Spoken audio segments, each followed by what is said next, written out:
Hello everyone, welcome to Farmerox YouTube channel. Farmerox के YouTube educational channel में आपका स्वागत है। आज के वीडियो लेक्चर में हम डिटेल में स्टडी करेंगे निफाफेनेक के बारे में। तो हम सीखेंगे ये मेडिसिन के बेसिक यूज़ के बारे में, साथ ही जानेंगे उसका डोज क्या होता है, सीखेंगे उसके side effect, warning and contraindications को डिटेल में, और जानेंगे कि कौन सी बीमारी में निफाफेनेक दवा जो है वो यूज़ की जाती है। तो expert lecture by Amar sir, assistant professor and founder of Farmerox. Thank you for being Farmerox family.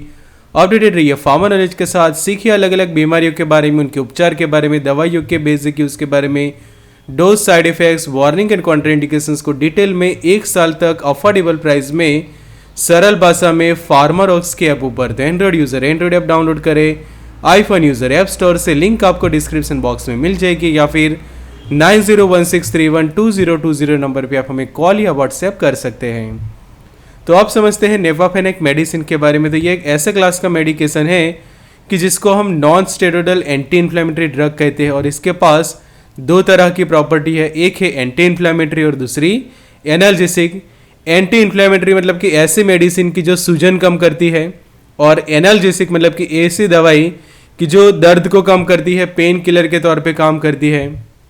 तो निफाफेनेक क्या करता है, स्पेशली हमारी बॉडी के अंदर जब ऐसे केमिकल्स प्रोड्यूस होते हैं जो पेन के लिए रिस्पॉन्सिबल होते हैं, सूजन के लिए रिस्पॉन्सिबल होते हैं, जैसे कि जो प्रोस्टाग्लैंडिन का जो सिंथेसिस होता है, तो उसकी इफेक्ट को इनहिबिट करके अपनी फार्माकोलॉजिकल एक्शन देता है, और स्पेशली ये ब्लॉक करता है COX-1 एंड COX-2 एंजाइम को, कि जिससे आगे जाके प्रोस्टाग्लैंडिन का सिंथेसिस ना हो, और प्रोस्टाग्लैंडिन ना बने तो ऑटोमेटिकली जो पेन के लिए जो रिस्पॉन्सिबल मेडिएटर्स होते हैं वो इनहिबिट हो जाते हैं, जिससे वो एक एनाल्जेसिक प्रॉपर्टी हमें देता है, और सूजन के मेडिएटर्स कम हो जाते हैं, जिसके कारण वो एक एंटी इन्फ्लेमेटरी एक्शन भी देता है। तो मार्केटेड फॉर्मुलेशंस की हम बात करें तो खासकर ये ऑप्थेल्मिक सस्पेंशंस के तौर पे अवेलेबल होता है, कि जो आँखों की बीमारियों में खासकर यूज़ किया जाता है। तो उसकी मेकेनिज़्म हम समझे तो जैसे मैंने अभी आपको शॉर्ट में बताया कि यहाँ पे एक पूरा पाथवे आप देखो, तो जो अराचिडोनिक एसिड होता है वो आगे जाके COX-1 और COX-2 एंजाइम को यूटिलाइज करके तैयार करता है प्रोस्टाग्लैंडिन्स, और ये प्रोस्टाग्लैंडिन्स मेडिएटर्स होते हैं पेन के लिए, इन्फ्लेमेशन और फीवर के लिए।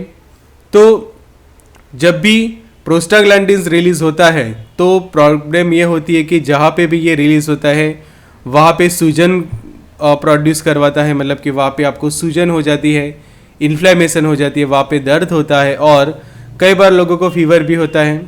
तो ऐसी कंडीशन में जब ये आप COX एंजाइम को इनहिबिट कर देते हैं तो आगे जाके प्रोस्टाग्लैंडिन का सिंथेसिस नहीं होता, और प्रोस्टाग्लैंडिन ना होने के कारण जो पेन प्रोड्यूस करने वाले जो केमिकल्स है, सूजन प्रोड्यूस करने वाले जो केमिकल है, वो इनहिबिट हो जाती है, और जिससे ये मेडिकेशन अपना काम करती है। तो निफाफेनेक के हम देखें तो स्पेशली ऑप्थेल्मिक सस्पेंशंस अवेलेबल है, कि 2 स्ट्रेंथ में अवेलेबल होते हैं। एक स्ट्रेंथ रहती है 0.1% उसका सॉल्यूशन रहता है, और दूसरा रहता है 0.3% सॉल्यूशन। तो इस तरह से उसके आप जितने भी मार्केटेड फॉर्मुलेशंस देखें तो वो आई ड्रॉप्स के तौर पे ही होगा। आपको इसके कभी भी टैबलेट या फिर दूसरे जेल फॉर्म अवेलेबल नहीं मिलेंगे, ना ही उसका इंजेक्शन होता है। सिर्फ ये मेडिकेशन जो है वो आई ड्रॉप्स के लिए ही यूज़ किए जाते हैं, जिसके बहुत सारे अलग अलग ब्रांड नेम से उसके मार्केटेड फॉर्मुलेशंस आपको देखने को मिलेंगे। तो खासकर 5 ml का ये आई ड्रॉप्स रहते हैं, और इसकी जो स्ट्रेंथ हम कहें तो 0.1% जो है वो सबसे ज़्यादा पॉपुलर है, और बहुत कम यूज़ होते हैं 0.3% में, बट सबसे ज़्यादा आप देखो तो 0.1% में ही ये यूज़ होते हैं। तो अब उसके इंडिकेशंस या फिर उसके बेसिक यूज़ को समझ ले कि कौन से अलग अलग मेडिकल कंडीशंस के अंदर निफाफेनेक के जो ड्रॉप्स है वो यूज़ किए जाते हैं। तो ऐसी कंडीशन की जहाँ पे दर्द है और सूजन है पेशेंट्स के अंदर, आँखों के अंदर, और वो भी स्पेशली जब कैटरेक्ट की जो सर्जरी होती है, मतलब कि जो मोतियाबिंद की सर्जरी करते हैं, और मोतियाबिंद की सर्जरी करने के बाद अगर आँखों में जो है वो पेन हो रहा है, मतलब कि काफ़ी दर्द हो रहा है, तो उस वक्त पेशेंट जो है वो उसके ड्रॉप्स यूज़ करता है। आँखों में इस तरह से रेडनेस हो गई है तो भी ये मेडिकेशन उसको ट्रीट करती है, और आँखों में सूजन है, तो ऐसी 3 कंडीशन को ट्रीट करने के लिए नीपाफेनेक के जो ड्रॉप्स है उसको यूज़ किया जाता है। तो उसका डोज हम समझ लें कि जब आप समझो कि 0.1% वाला ड्रॉप्स यूज़ करते हैं तो उसका डोज क्या रहेगा। तो 1 से लेकर 2 ड्रॉप्स आप जो है वो दिन में 3 बार जो है वो डालते हैं। कि यहाँ पे आप देखो कि ये एक जो ड्रॉप है, ऐसे ये एक ड्रॉप आप डालते हैं, उसके एटलीस्ट 8 घंटे के बाद जो है वो दूसरा ड्रॉप जो है वो डालते हैं। तो इस तरह से दिन में टोटल 3 ड्रॉप जो है वो आप डाल सकते हैं और हर एक ड्रॉप के बीच में एटलीस्ट 8 घंटे का टाइम इंटरवल रहना चाहिए। तो इस तरह से टोटल 24 आवर्स के अंदर आप 3 ड्रॉप्स जो है वो डालते हैं। कि अगर 0.1% है, अगर यही कॉन्सेंट्रेशन 0.3% वाला आप यूज़ करते हैं तो उस वक्त सिर्फ एक ही बार जो है वो आपको यूज़ करना है कि 1 ड्रॉप वंस अ डे, मतलब कि दिन में एक बार आप एक ही ड्रॉप डालते हैं। कि अगर आपके आई ड्रॉप्स की कॉन्सेंट्रेशन 0.3% है, बट जब 0.1 है तो उसको इस तरह से कि 1 ड्रॉप दिन में 3 बार। तो मैक्सिमम जो है वो पेशेंट 15 दिन तक उसको यूज़ कर सकते हैं। कि जो एडल्ट के लिए 1 ड्रॉप या फिर 2 ड्रॉप आप दिन में 3 बार डाल सकते हैं, और अगर 0.3 है तो 1 या फिर 2 ड्रॉप दिन में एक ही बार डालें। सेम बच्चों के लिए देखिए तो उससे हाफ डोज हो जाएगा, मतलब कि सिर्फ एक ही ड्रॉप डालना है बच्चों के अंदर दिन में 3 बार, और वो भी मैक्सिमम 15 दिन के लिए। तो इस तरह से उसका हो जाएगी ड्रॉप्स की डिटेल। अब उसके साइड इफ़ेक्ट्स हम समझे तो अगर आप ये आई ड्रॉप्स डालते हैं तो एक तो आपको सर दर्द हो सकता है, हेडेक जैसा आप फील कर सकते हैं। फिर नाक से पानी आना, मतलब कि जो बहती नाक की जो कंडीशन हम कहते हैं, रनी नोज़, ऐसा एक साइड इफ़ेक्ट डेवलप होता है। बिकॉज जो हमारे एनाटॉमी के तौर से देखें तो जो ईयर है, नोज़ होता है और जो टंग है, वो तीनों एक दूसरे से जो वो कनेक्टेड होते हैं। तो जब आई ड्रॉप्स आप डालते हैं तो कई बार आपके माउथ के अंदर भी आप अनकंफर्टेबल थोड़ा सा फील करते हैं, जिसके कारण कई बार नोज़िया वॉमिटिंग जैसा भी पेशेंट को हो जाता है। और नोज़ में हम देखें कि जो नाक में से पानी आ सकता है।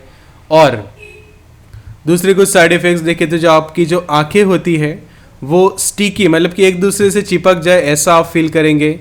वहाँ पे माइनर सी आपको खुजली हो या फिर आंखें ड्राई हो रही है, ऐसा आप जो है वो फील करते हैं ये आई ड्रॉप्स को डालने के बाद। तो ये कुछ कॉमन साइड इफ़ेक्ट है, इतनी सीरियस साइड इफ़ेक्ट्स हम नहीं कह सकते, ये बहुत ही माइनर साइड इफ़ेक्ट्स जो है वो डेवलप होती है।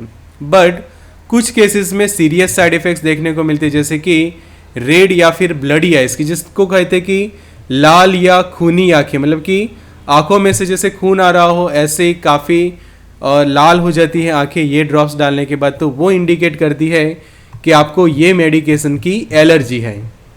तो तुरंत ये मेडिकेशंस के ड्रॉप्स को यूज़ करना जो है वो बंद कर देना चाहिए, बिकॉज ये एक सीरियस साइड इफ़ेक्ट है। तो कभी भी ड्रॉप्स को यूज़ नहीं करना चाहिए कि अगर आपको ऐसी कोई सीरियस साइड इफ़ेक्ट्स जो है वो देखने को मिलती है। फिर आँखों में चुभन जैसा आप फील करें, ऐसे कुछ सीरियस साइड इफ़ेक्ट्स डेवलप होते हैं। ये ड्रॉप्स डालने के बाद आपको ऐसा लगे कि आँखों में किसी चीज़ चुभ रही है, चुभन जैसा आप फील करके, जिसको इंग्लिश में प्रिकिन आइज कहा जाता है, तो ऐसा फील करें तो भी ये आई ड्रॉप्स को यूज़ ना करें। फिर कई बार सेंसिटिविटी हो जाती है लाइट के प्रति, कि अगर आप प्रकाश की ओर देखते हैं तो प्रकाश के प्रति आपको संवेदनशीलता जो है वो देखने को मिलती है आपके अंदर। फिर जो विजुअल एक्टिविटी है वो डिक्रीज हो जाती है, मतलब कि दृश्य तीक्ष्णता जो होती है उसमें कमी आ जाती है। और फिर धब्बे देखना, कि अगर आप देखते हैं आसपास तो आपको ऐसा दिखेंगे कि किसी स्पोर्ट्स दिख रहे हैं और धब्बे दिख रहे हैं, ऐसा फील होगा। कई बार टीयर्स देखने को मिलते हैं आइस के अंदर, जैसे कहते हैं कि आंसू भरी आंखें, या फिर आँखों में से जो है वो डिस्चार्ज आना, आँख का निर्वहन या फिर आँखों में से डिस्चार्ज आना, जैसे कुछ सीरियस साइड इफ़ेक्ट्स देखने को मिलती है ये ड्रॉप्स को यूज़ करने के बाद। तो ये ड्रॉप्स को यूज़ करने के बाद अगर समझो कि इसमें से कोई भी ऐसे साइड इफ़ेक्ट्स आप नोटिस कर दे तो तुरंत आपके फार्मासिस्ट या फिर आपके डॉक्टर को बताएं और तुरंत आपके आई ड्रॉप्स जो है वो चेंज करवा ले, बिकॉज उससे आपकी आंखों को नुकसान हो सकता है। फिर अब बात करें उसके कॉन्ट्राइंडिकेशंस या फिर वार्निंग्स की, कि कौन से कंडीशंस में नीफाफेनेक के आई ड्रॉप्स को यूज़ नहीं करने हैं। तो पहली कंडीशन कि अगर आपको एलर्जी है कि non steroidal anti inflammatory drug use करने के बाद आपको एलर्जी हो जाती है तो ये ड्रॉप्स को कभी भी यूज़ ना करें। सेकंड, बच्चों के अंदर अगर उनकी एज 10 साल से कम है तो उनके लिए भी ये ड्रॉप्स यूज़ ना करें। तीसरी कंडीशन, आपको हाइपर सेंसिटिविटी हो जाती है या फिर ऐसे सीरियस एलर्जिक रिएक्शंस हो जाते हैं, जैसे कि आप बाजू में डायग्राम में देखो कि ये ड्रॉप्स डालने के बाद आपको इस तरह से आपकी आंखें बहुत ज़्यादा लाल हो जाती है, खूनी आंखें जो हम कहें ऐसी हो जाती है, तो कभी भी उसको यूज़ ना करें। या फिर बहुत ज़्यादा एलर्जिक रिएक्शंस देखने को मिलती है तो भी उसको यूज़ ना करें। चौथी कंडीशन जो अभी हमने डिस्कस की है पिछले स्लाइड के अंदर कि कोई भी ऐसी सीरियस साइड इफ़ेक्ट्स आपको देखने को मिलती है तो भी ये ड्रॉप्स को यूज़ ना करें। पांचवी कंडीशन कि आँखों के अंदर इंजरी हुई है और उसके कारण इस तरह से ब्लड क्लोटिंग हो गया है, तो ऐसे कंडीशन में ये आई ड्रॉप्स को आप यूज़ ना करें। और छठी कंडीशन जो ब्लडी आइज़ जो हम कहते हैं कि जैसे खूनी आंखें जो हम कहते हैं कि आंखों के अंदर काफ़ी ज़्यादा ऐसा खून हो, ऐसी आंखें हो जाती है या फिर ऐसी आंखें हैं ऑलरेडी, तो भी ये ड्रॉप्स को यूज़ ना करें। सिर्फ और सिर्फ ऐसी कंडीशन में यूज़ किया जाता है कि मोतियाबिंद के ऑपरेशन के बाद या फिर नॉर्मली ही कोई दूसरे कारणों से आपकी आंखों में दर्द हो रहा है, वहाँ पे सूजन आ गई है, तो वो कम करने के लिए ये मेडिकेशन को यूज़ किया जाता है। तो ऐसे ही सीखे दवाइयों के बेसिक यूज़ के बारे में, उनके डोज के बारे में, उनके साइड इफ़ेक्ट्स क्या रहते हैं, वार्निंग एंड कॉन्ट्राइंडिकेशंस को 1 साल तक अफोर्डेबल प्राइस में सरल भाषा में फार्मारॉक्स के मोबाइल एप्लीकेशन के ऊपर कि जहाँ पे एक्सेस करें उनके PDF, PPTs, सभी लेक्चर्स, और वो भी काफ़ी अफोर्डेबल प्राइस के अंदर 1 साल तक।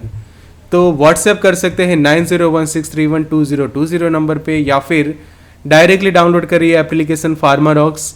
एंड्रॉयड एप्लीकेशन है गूगल प्ले स्टोर पे, एप्पल आईफोन ऐप है ऐप स्टोर पे, लिंक हमने डिस्क्रिप्शन बॉक्स में दे दी है। या फिर कोई भी क्वेरी हो तो ये नंबर पे आप हमें कांटेक्ट कर सकते हैं कॉल या व्हाट्सएप करके। Good luck and all the best.